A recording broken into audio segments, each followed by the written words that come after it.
This episode is powered by Safety FM.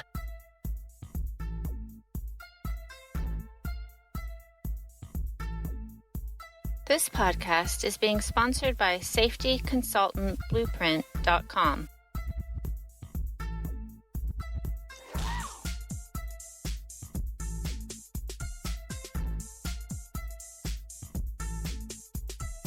In this week's episode, we speak to Phil Landry with HSE Partnering Solutions.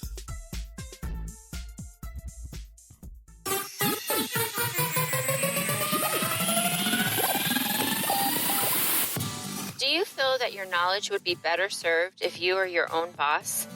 Your knowledge can help more people improve their workplace safety. Most of what you know may be wasting in a job that limits what you can do for the overall health and safety of workers. Now is the time to start your own business while you're still working for your current employer. Start your own safety consultant business with the Safety Consultant Blueprint course. Get your business legal in just a week. Brand yourself as an authority in safety, even on a shoestring budget. No more stressing about how to price your services fairly, but still make a profit. And experience the amazing feeling of being your own boss.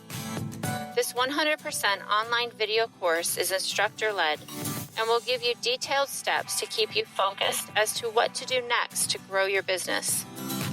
Lay out strategies to keep you maximizing your marketing and networking efforts.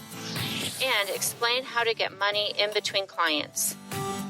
Register today at safetyconsultantblueprint.com and enter the code PODCAST.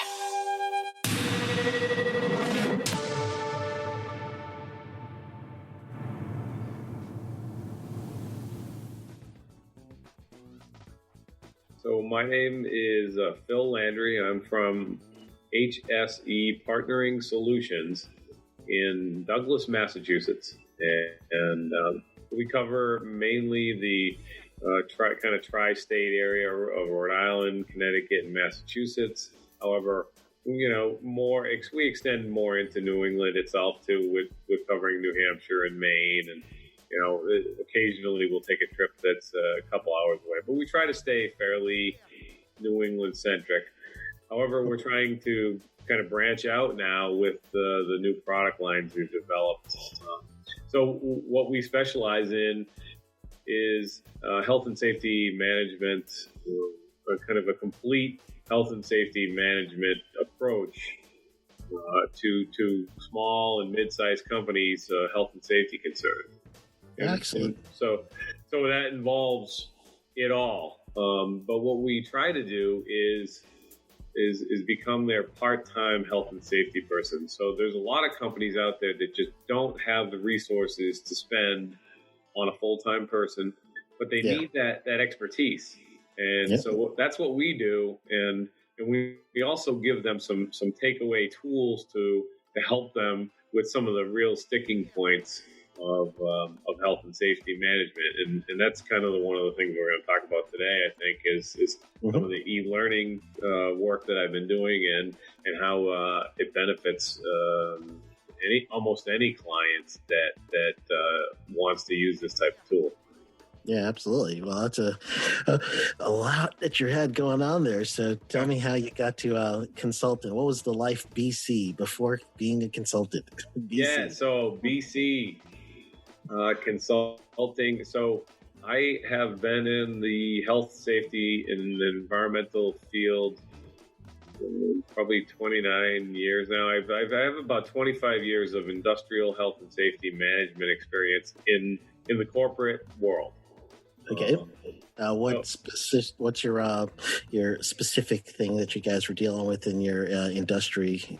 That side. So I'm very fortunate in some regards, anyway, that I've had a pretty good or varied experience level. I've worked in the chemical industry, the hazardous chemical industry, for about 10 years. With a big firm in the Boston area. I learned a tremendous amount about hazards, personal protective equipment, what can go wrong and what can go right, because process safety management. Yeah, it was it was real world health and safety management at a very high level of hazard and a very high level of protection needed for a lot of things that we did. And then after 10 years, I kind of had seen the other side of the fence, which is what we used to call the generator side, because it was a hazardous materials company that used to deal with disposal. So, did you receive the disposal like a waste management type company? Yeah. Oh, yeah. So It was a waste management company. So we actually understood all the environmental regulations regarding, Part B facility permits, air regulations, you name it, because there's RCRA, CERCRA, HAZWOPER. Every single one of those, because of the implications almost all the time were that one or several of those things they had to be considered from a regulatory standpoint when you decided what the technical disposal options were and how you could do things. So that it just gave you, it was probably the best experience you could have, because it really immerses you in day-to-day research all the time.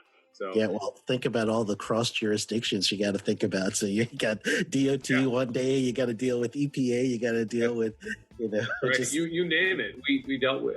There was even DEA type operations where we had to dispose of, big stores of all kinds of illegal substances and whatnot. Very interesting work though. Interesting. I bet you everybody volunteered on pot burn day. I'll work extra. So I've never been, a partaker of those substances. So I can't say yes to that, but I will say that it was very interesting when the DEA would come out and they had all kinds of people with mass amounts of firearms and weapons everywhere to protect the things. I even integrity of the whole sample, because you have to do the Cradle of the Brave. Yeah, that's right. Yeah, they have to watch the whole thing. So there's regulations too. But it was very interesting, and then I went on to industrial work where I worked for large corporations and learned the health and safety management part of it. Doing the engineering side and the actual technical side in the chemical field helped me jump over to the health and safety management. And then from there, I worked in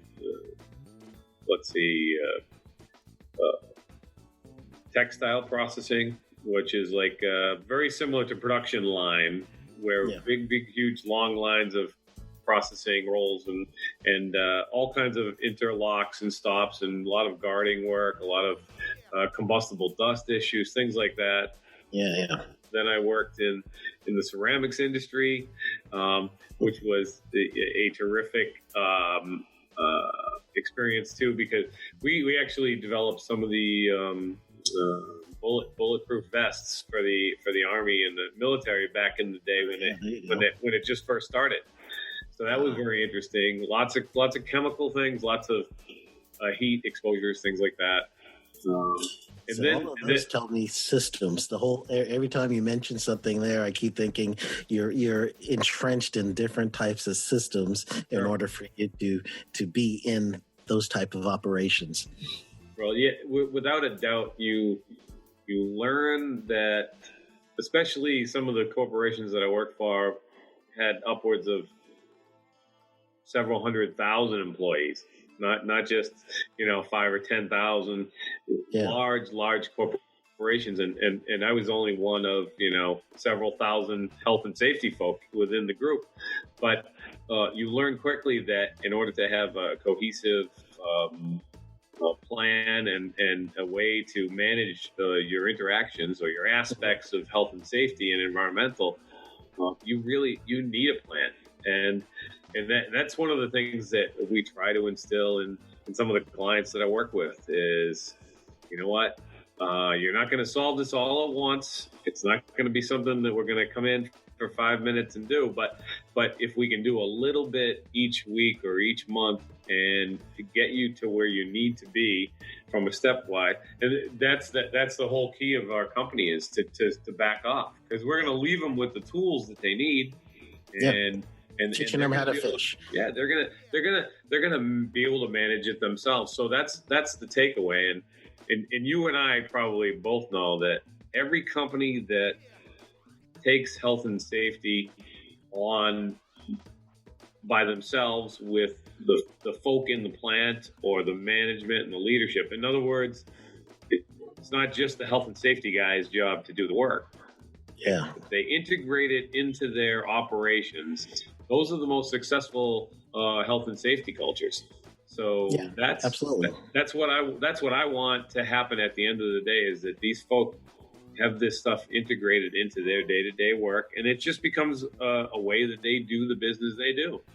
Yeah, and that's one of those things when you get in, and I know we jumped way ahead with the consulting side, but it fits, right? Because you go into a company and you see culture in different ways. You can see when people are thinking safety in different ways, when someone gets a work order that spits out that they need work, and then all of a sudden, next thing coming off the copier is a job safety analysis to go with that work order. And then you're like, all right, this company knows. Yeah, right. Exactly. Right. And then that's the hope, is that we help build some of those systems to the folk that I'm working with. And most of the time it's not as complex as that, because you know as well as I do, the systems approach is important, but the technology side of it to attach to what you were just talking about, it's not everywhere in the country right now. There's a very small percentage of companies that have those resources and the ability to kind of get all that together. But what we try to give them is some small or medium-sized business capabilities that will do similar functions, that will do the same things. And that's technology has evolved so much in the last 5 to 10 years that it makes it possible where it wasn't really possible 15, 20 years ago. You really had to go out and buy this big gigantic system to get things for anything. Yeah. Right. Like, and the software programmers were the ones who were, basically trying to solve all the issues. And now they're letting people kind of create their own things with customizable or adaptable software type of thing. So it's good. Yep, and that's the supply and demand thing going there too. So you truly, and you got my little doggy barking in the back. It's one of those things. You do have the supply and demand thing. So that's the benefit of a home office sometimes. Yeah, there you go. is you're close to everything, but then it's also a detractor, right? You're close to everything. Yeah, I have the same thing. Everybody loves dogs. Yeah, and quite honestly, I truly learned later on when I came to developing other services other than just strictly safety consulting or strictly training, then I just had to learn that the market right now says that people really like that look that is real and raw, as opposed to the polished look that's a big firm. The whole kind of scrubbed type of feel, like everybody has made it perfect. Yep, absolutely. So it doesn't it's people's meters go up, the little BS meter, like there's something hidden there that we should be aware of if it's this polished. Then I agree. I think people tend to like the whole just honesty and raw information or talking than the polished kind of produced type of look. Yeah, and it's great when you can do both. Like, for instance, we'll talk a lot on instructional design, and one of the biggest things that I've learned with instructional design for me personally is since the entry point has gotten so low to do production work and camera work. And you guys didn't see when me and Phil first got on the call, I was showing you my little setup and all that stuff is that you don't think about when you're thinking like, I am going to start a safety consulting business. You don't think about all the stuff you need for if you eventually want to start doing production and doing all the things you're going to need to get those skills. Sure. And equipment. That is definitely one of the things that you learn as you go, is that if you're going to, customize certain things, or you're going to, add value by talking about doing blogging or doing videos or self-promotion type things, you either have to hire outside professionals to really give you that, or you have to gain some skills really quick because that's the only way you get it done. And as starting up a company, you certainly can't afford thousands and thousands of dollars of outside professionals. Not for many, many years. And then still, you're like, well, I could do this myself. Right. Yeah. Well, everybody wants to say, there's a fine line between saving $1 and then, it depends on the situation, like you said. Yeah, absolutely. So that's good. Now, when you got out of the actual field work, when you're in the chemical and manufacturing side, industrial side, what were some of the tools or trades or maybe even designations that you picked up along the way that got you ready for being a consultant? Oh, yeah. So I got a master's with environmental remediation, probably I'm going to say like 6-7 years into my first career job position. And then as that went on and I started becoming a health and safety manager, I added the CSP designation, or I guess ASP at first and then CSP, and went through that. I was a CHMM, which is like a hazardous materials manager as well. Probably prior to that. Timeline wise, you lose after a while because time goes by quick. But yeah, absolutely. So I did the designations because I wanted to meet like-minded health and safety professionals and gain more experience. So I did those things, and I can still continuing ed and I've spent a lot of time in the last few years doing robotic safety, and when you talk about robotic safety systems and you talk about risk analysis for the safety systems there, that's a really interesting field, and working with it's a whole different set of people. That's one of the things that I think I first struggled with, but then became aware of as time went on, is that each company, each management team, each industry has its own set of unique quirks and personalities. Yeah. And how you solve health and safety related management or technical things is different for each one of them, and that's why you have to really kind of tailor your health and safety work to your clientele. Absolutely. I always tell everybody, there's no one way to work the solution. There might be 30 ways to work the solution, so it really depends on the company. And you what's the old saying there? You can't teach an old dog new tricks thing. We were talking about dogs earlier.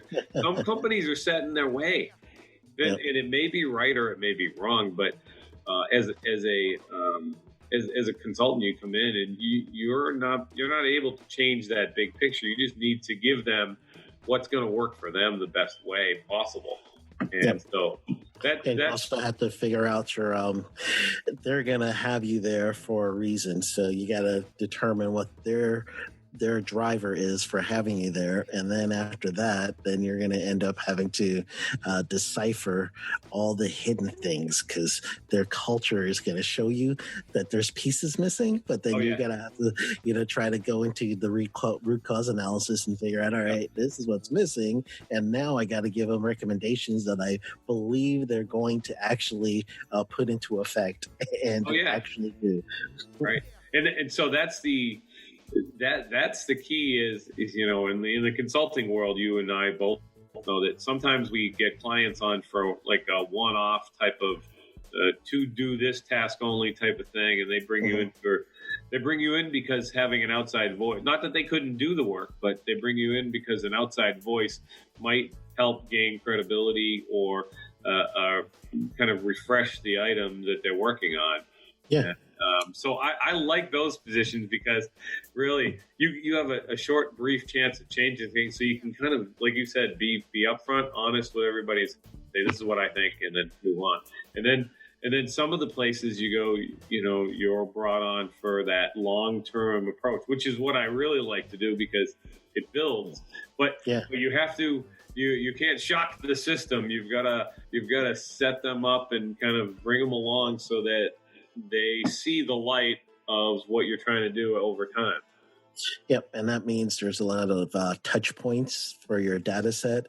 So you're going to end up having to go there often, and it becomes a service contract in that way. So when you get to the one-off deals, then those are great to help piece things in. But the peaks and valleys means you're going to have service contracts every now and then.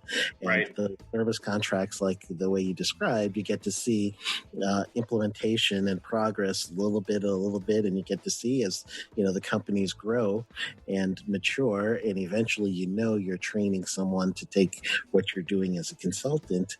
But until that point, you're really mentoring the whole team, including management, towards a safety culture, and that's rewarding. Yeah, it most definitely is. And then after a while, you actually get to know the folk well, and sometimes you're working with a health and safety expert or a person who's in the facility, and sometimes you're just working with operations or management folk, and you kind of get to know their intercompany personalities and how they work, and it really that's the big benefit of the service contract or work over time, is that you really do get to know what their needs are and who the people are and how best to interact with them. Yep. So it's kind of like I said, it's basically being a part-time health and safety manager, and that's a pretty valuable thing, especially the companies that can't pay the full-time people. Yeah, and I do go in and I especially if it's a construction or high hazard type industry like manufacturing can be, and especially hazardous material, right? It's in the name, right? Hazardous material. It's in the name. So those areas, when I do get into those, I try to effectively look for 3, maybe 4 times that we do some business together, and then in order to do that, that means that I'm going to have to find a few different services that I can provide for them. And generally, it always brings back around to training. Yeah. So I think your experience is probably very similar to mine, in that you could probably categorize the people who need the training in 3 or 4 different categories. From it's a 5 alarm fire and we need the training tomorrow, or OSHA 10 and it's Wednesday. Can you get it to us by Friday? Yeah. Oh yeah. Yeah. No, that's the people who are on site and they're like, well, we want to do it, and so I'm like, we can't get there till next week. So, but there's all kinds of reasons for the need of training, but I always tell people the training part of it, the actual we are going to train you. Unless it's a generic training course, like you're saying, like the OSHA 10 or one of those things that people do, kind of, they've almost become commodities.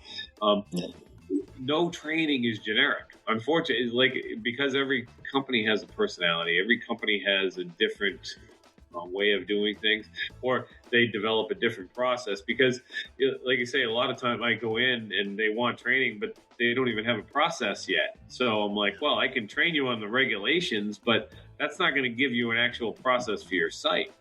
So what I try to do is try to find out where they're at first, and then kind of get them trained.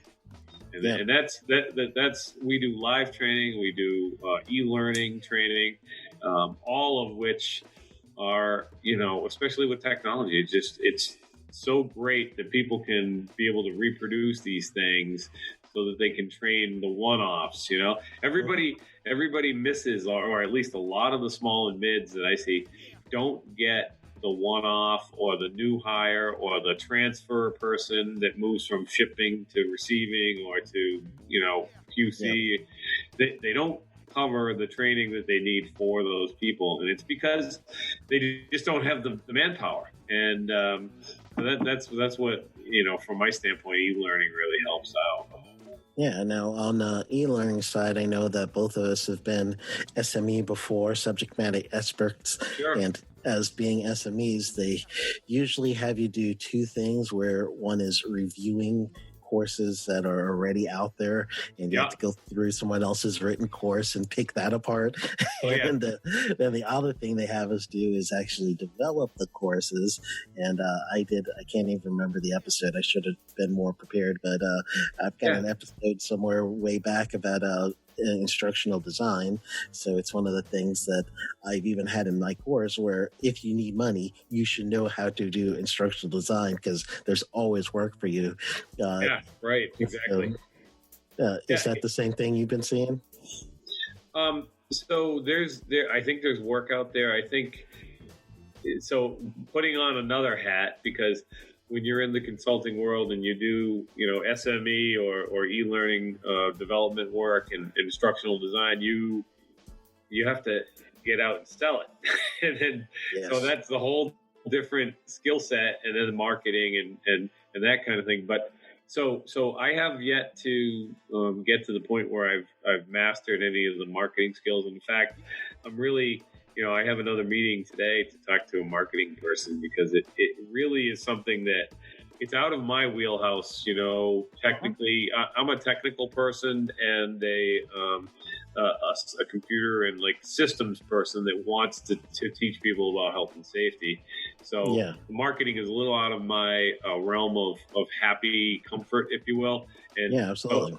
But there is definitely work, and I will say, based on my knowledge of industry that's out there now, almost every single company could benefit from this. And I think what people right now are stuck on is that they think of e-learning in the old sense of the term, where it was really boring and not very interactive, and absolutely, and very, very just here's the facts, and maybe not even giving it to you in a very interesting format, and then you get some kind of little printout that says you're done. And so the e-learning has evolved quite a bit, and it involves videos, it involves interactive, game play, or whatever you want to design in. In fact, there's the sky's the limit these days, and so e-learning course is a very efficient way, and as you know, combining interactive learning with hands-on, and reinforcing it with a hands-on component at the end or in the middle or during the training really solidifies it. And so that's what we do, is we try to make sure that folks get out on the shop floor, talk to the supervisor, talk to the manager, or whoever it is that's out there, and see some of the things that they just learned in training, and see what's out there. And so the great thing about it is it does a couple things. It does, number one, it gets the supervisor knows that this training might be coming out there to see these things. And if they're not actually enacted out there, then he's going to basically say, well, we don't do any of the things that you trained on, so it's not important. and we know guys will get you at the end, and they'll tell you, "Hey, nice for you to come, but they're not going to do that." Yeah, so it keeps the supervision and the managers on their toes for making sure that the things that they're supposed to implement are out there, that they're visible, that show. But it also helps them their job is to reinforce the message with all the employees, and if they don't remember what it is they're supposed to be reinforcing, sometimes they forget. So this kind of helps with their spot auditing, because now they remember that they're supposed to be looking at these labels or this, whatever it is. And so it helps out that way. And then lastly, it does help the trainee, because now they're seeing real world examples of what they just learned in the computer. And so it ties everything in. And the big key is now the supervisor or the manager or the trainee mentor is not tied up for an hour on one person for one class. Yeah, so and then you don't have to worry about scheduling. You don't have to worry about fitting it into the day. You've got your production people that or your key supervision people that are actually doing supervision or production. So it saves that time, and then at the end of the day, they're going to reinforce it. So it kind of is the best of both worlds. And maybe their reinforcement time is 5 or 10 minutes, but it's a hell of a lot better than, 65 minutes, right? Yeah, all the time. So I heard a lot of things there with just in thinking of the assessment of the client, where they are now and their actual need seems like a line item in itself in a proposal. And then the second line item would be, the actual development of the course, if it's e-learning or if it's, for you to physically do that. And then the third would be the delivery. So if it is an actual delivery of the course at a certain time, certain location, that would be a third line item. But if it's delivery and development of e-services, then that could be its second line item. So that means when you're doing a proposal, you could actually get paid in stages for doing this work itself. Yeah, that's that's a great idea, and it's certainly, I think, with your professional background and your experience, that is definitely the way to go and to move forward. And I've been working on contracting and bidding proposals now to format those so that I can kind of work with clients professionally so that they get to see where everything is upfront cost, but what they're going to be expected to do. And that's that segues into the deliverables portion of everything. So I want to touch on one part that you said initially, which is the gap analysis, right? So the gap analysis can be as small or as large as the customer wants or needs. And, you could do a gap analysis on their whole system and understand where all the things are. And I've written up several of those where, there's 30 or 40 different things that, we need to get to. But, here's the priority and the ranking, the risk ranking. And, let's start here because this is the highest one. But and then sometimes it's just evaluating a single process like lockout, tagout, or confined space, or whatever the safety process is, and seeing if it's pretty complete and it's set up, then making sure that you kind of touch the touch points that are personal to that company, and then you can develop the courseware and that kind of thing, like you said. But the deliverables are key too in really developing that quote. It lets the client understand what the expectations are.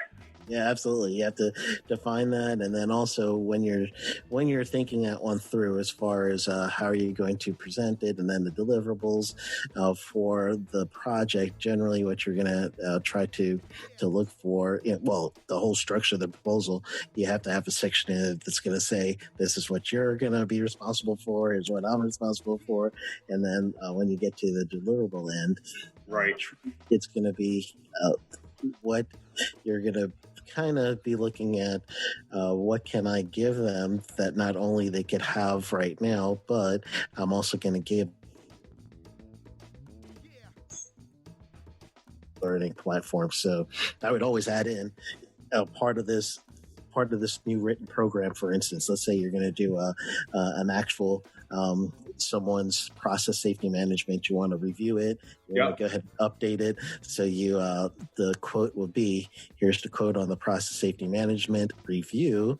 And that's the first step. The second, after I review it, then I'm charging you my rate for that as far as a review flat rate. Sure. And then the next thing of this project is going to be, there's a review and recommendation first. Secondly, is going to be my implementation and training, and give them the timeline for that as well. But with those two things, you're set for at least 3 different projects in one. And it could be billed in separate ways, so you could spread out the project, if you will, and you're doing it organically, and you're doing it in the way that it should progress in order for it to stick with the client. Yeah, and the client gets a good idea of what's involved in bringing everything to final fruition too. It's they see that, look, it's not, we don't just pop this stuff out of thin air, and it takes time. Yeah. So. Yeah, absolutely. And your marketing side, I'm glad that you're going to take the time and talk to someone in marketing, because it does really make a big difference. I have a little leg up because my bachelor's is in marketing, so I've been working and thinking that way in a long time. But truly, what the questions you should ask first and foremost is, and you might have to ask it to yourself and business partners or anyone else, is who's our target market? Who can afford us? Who's the areas in our industries, our local area, or do we need to branch out somewhere else? Who's emerging? And once you figure out that too, then that's going to first get you in the mindset of, I need to visualize this person. What position are they in? Who is my contact? What are their gatekeepers? And now that you're visualizing that person, what are they reading? Are they on LinkedIn? Are they on Facebook? Are they on Twitter? Do they read Forbes? Once you start figuring all that stuff out, then the question for the marketer is, and you could probably do this back and forth with them just so that you could, they may not know the safety and health side, but they do know the side with which industry can buffer and afford that, because those companies are using marketing dollars. So you could even at that point, when you're talking to your marketer, just say, here's the people I want to target. This is the type of industry it is. Here's the locations that I think will really, really work well for me, especially in my time frame, because I know you got a family too you got to take care of. So the question then for the marketer is, how now, with this information that I just gave you, are you going to help me target this individual so that they will purchase the courses they need for their companies? And generally, it's going to be some work with you. You'll still have to keep going with your content. You'll need a place to put your content, your website, and then you need a way to get people to give you contact information. And from there, that list is going to create your actual customer profile. And when you create something like a Facebook group or a LinkedIn group or something like that, they'll have a place to go that is a HSE Solutions, partnership or solutions. HSE Partnering Solutions. Partnering Solutions. I knew there was a partner in there somewhere. So that's the whole idea is we're partnering up with you for a certain amount of time, and then hopefully you'll kind of learn how to fly on your own after that, after our extensive training and knowledge sharing, So let's brainstorm right now. Your avatar, that's what they call it, your customer avatar. So if I were to say to you right now, you need to make $1,000 sale in 2 weeks for whatever service, who are you going to go to? Who would you target? What's your first person coming in your mind? Not business. You don't have to tell me the name, but maybe industry. Right. Oof. You need $1,000 next week. Come on, Phil. Yeah. So I would say the heat treating industry is probably one of the industries that's a little bit more dangerous and that I've worked in over the last couple of years. So that's a possibility. All right. So if I was going to target that area, who do I talk to? Who's the gatekeeper or who's the decision maker? I would say the vast majority of the places would be the HR manager or the health and safety person. If they have, sometimes they'll have health and safety people themselves. Yeah. It depends on the size of the company. Probably about half maybe do and half don't. All right, so let's see about size. What do you think would be your target size for someone that you think can afford you? Because quite honestly, you probably could get people if you discount your prices, and you'll get them here and there, and they'll show up. And if you tell them your real rate, then all of a sudden they disappear. So, yeah. Yes. So you're absolutely right about. I think that my big hope initially was to work with some of the smaller and mids, because they just don't have a lot of things in place, and there's a tremendous gap that's there. And so, but a lot of those folk, realistically, without grant money or without having a maybe real good year or something like that, they're not really willing to spend a ton. So you're right. I end up bringing my fees down probably by 30 to 60%, and then I'm like, can I even afford to do this? And you're absolutely right. I think it's a bigger company, maybe companies with at least a couple hundred employees to more like 5 to 6 or 700,000 employees. So and they typically will have their own health and safety person per se. That's good.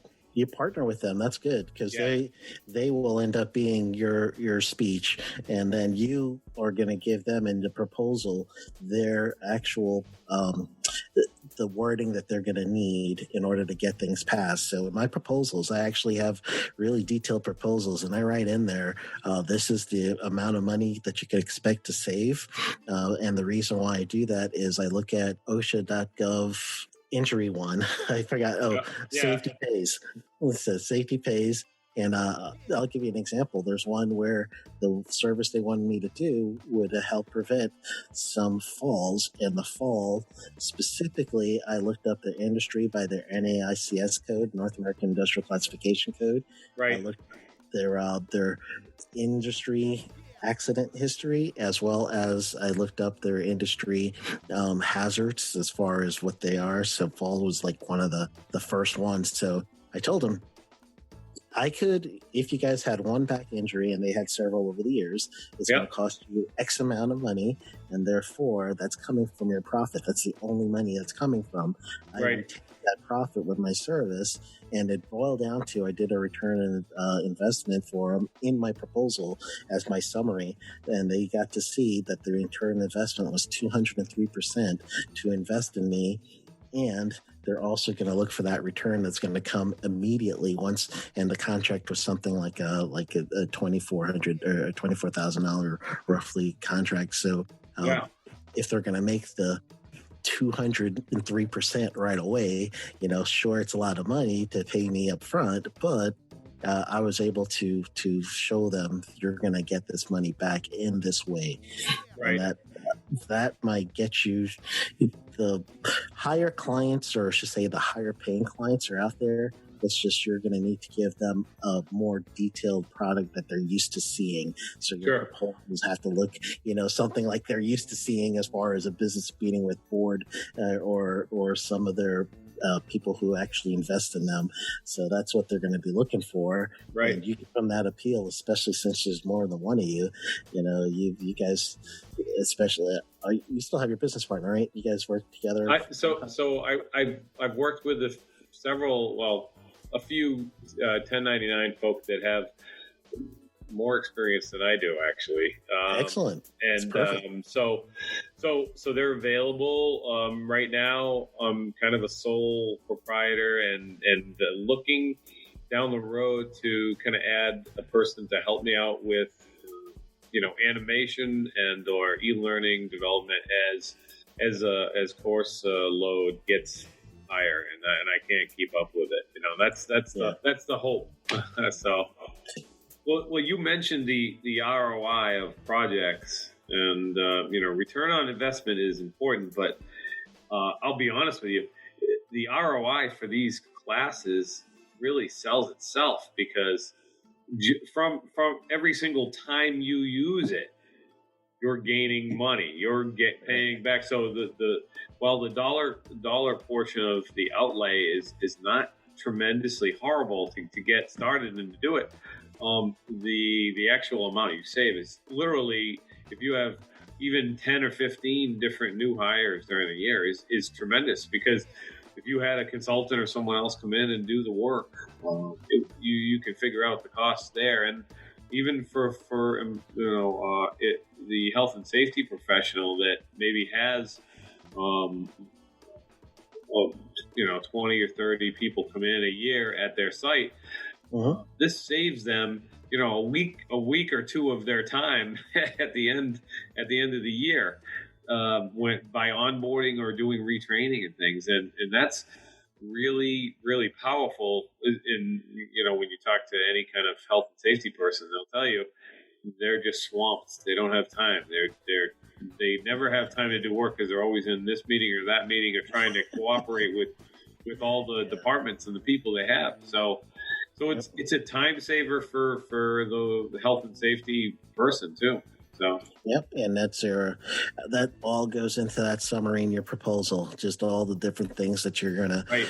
You have to basically tell them, instead of the features, tell them what freedoms you're about to give them, and sure. I did that in the summary. So now you don't have to have. And truly, that's one of the things that the marketer is going to get you to try to think of. You're going to be writing a lot of copy. So once you do talk to the marketing person, you're going to have to really understand that once you need words to zing.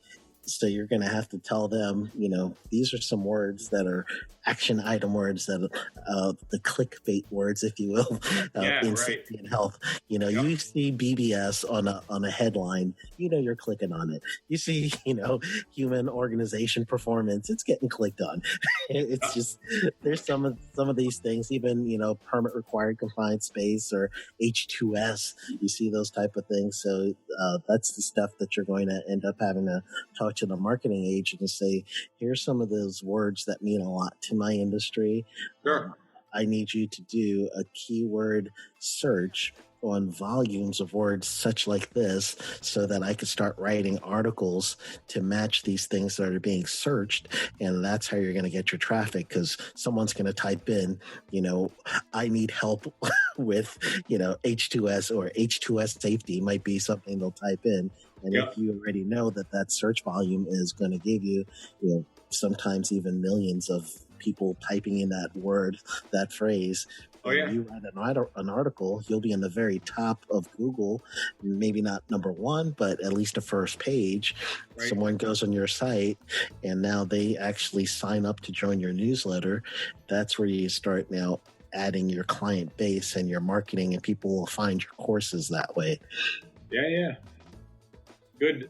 Like I said, that you definitely can tell that you have been into marketing and gotten a degree in marketing, because you understand the things that are certainly not intuitive to a health and safety manager, or I come from a biology and chemistry background, undergrad, and yeah, absolutes. You like you have absolutes there. Yeah, give me an equation. We're just throw in an equation, we're good to go. Yeah, so it's like I said, very fortuitous that you and I've been able to get your help in mentoring. So good stuff. Yeah, which is awesome. I am with ASSP, like everyone knows. I've mentioned them a bunch in the show, and through ASSP, I've done a mentoring with Phil. Both of us are working together to help each other out in this mentoring program, and I've done it before with another specialty group last year, or almost 2 years ago. And I've got, so much out of it. And me and my previous mentee together, we've still stay in touch, and he's helping me with the Army and military stuff, because he's very good in that background. So he's educating me on how to branch out into that area. So I truly believe this mentorship, it works both ways. So it's good stuff, and I enjoyed talking to you, and I appreciate the time to kind of highlight highlight some of the things that I do.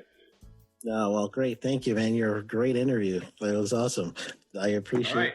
Have a great rest of your day. Yes, sir. Thank you very much, and we'll talk to you soon.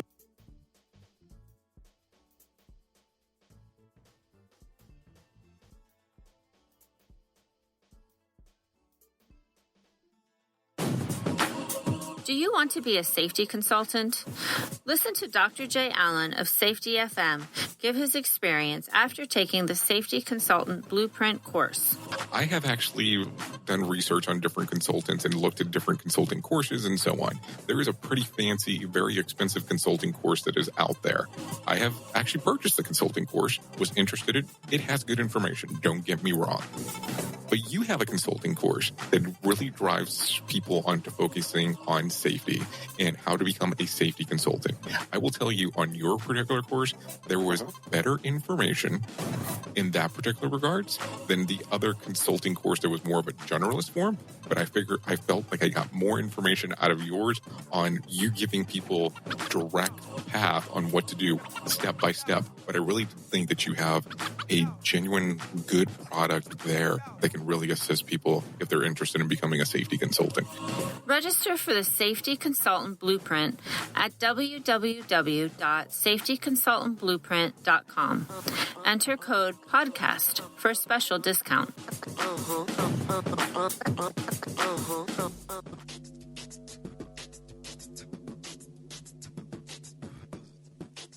Welcome back to the episode. And first and foremost, I'd like to thank you for listening. And I want to say, if you can, it'll be wonderful to subscribe, whatever service you use. Subscribe to the podcast, share it with a friend. If you know it could help somebody, go ahead and share it. And give me a review. It'd be awesome to get an iTunes review. And whatever the level review is up to you. But yeah, I appreciate a review. That's one of those things that helps in the industry. You probably hear it like in every podcast you've ever listened to, right? So it does really help. All right, let's get into the tip of the week. So the tip of the week for this one is going to be pretty easy. You really want to have a blog for your company, for your services. So a blog is just basically, it could be video, it could be audio, it could be text, but it's just newsletter on a electronic format that people go to on your website. So it's your article, it's your story, whatever you want to get across. So you could do blogs with topics such as OSHA compliance. You could probably do a blog on safety concepts, maybe even a blog on international safety, or just whatever your specialty is. Choosing the medium is important. I do most of my blogging in video format, so then it would be a vlog, and that is VLOG. The blog is VLOG. I use WordPress, which is a very common internet program that allows you to put on a website, have that on your site. So my site is mostly a blogging format, and a lot of the times I'm actually doing videos for my YouTube channel. So I just take that content that I already have provided in that one area, and then I move it over, put it on the vlog format on the website. And then what will happen is, as soon as the content gets published from there, automatically I have it set up where my social media is going to be updated. So it's a 2-4 or 3-4 or 4-4, meaning, for one action, I'm going to get 2 or 3 or 4 different outputs, which is perfect. That's what you want. So it helps to have that, because you can also lead people to your website. And if it's your company name, you should have the domain for that. If it's your own personal name, that's great too. Definitely have your own personal name. And then /blog, and host your blog there. And there is even a way, if you use Word, and probably the Mac version of Word, I can't remember what it's called, but I could do a Word doc and hit save, and it'll go to my local and upload, I believe it is, and you could preset your blog upload backlink. So when you're done with your Word document writing out, if you're a text person writing out your blog, once you upload it from your Word doc, it goes straight onto the website on the next blog post. So the post is created. That's a good way of doing it too. And it makes it a little bit easier because you're probably used to using your Word doc or whatever your version of that is for the Apple. All right, so that is the tip of the week. Get your blogs out there. It'll start helping you with promotion. There's even more benefit to it. Once you get people on your website, then you can actually target those people for advertising later on. And that's another whole episode. So I might just do that upcoming. All right, so have a wonderful rest of your week. Go get them.